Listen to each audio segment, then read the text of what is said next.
Το έστρεφε ο τρόπος.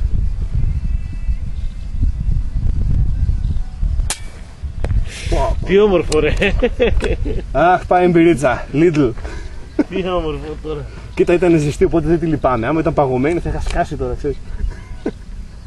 Περίμενε, ποια ρίξεις να βλέπω θέλω.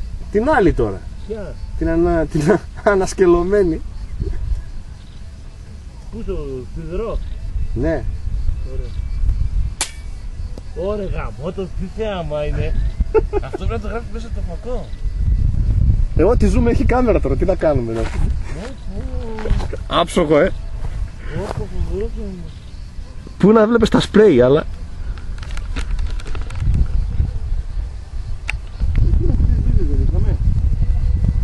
Την τρίτη αφού σου είπα την έσπασα προηγουμένως.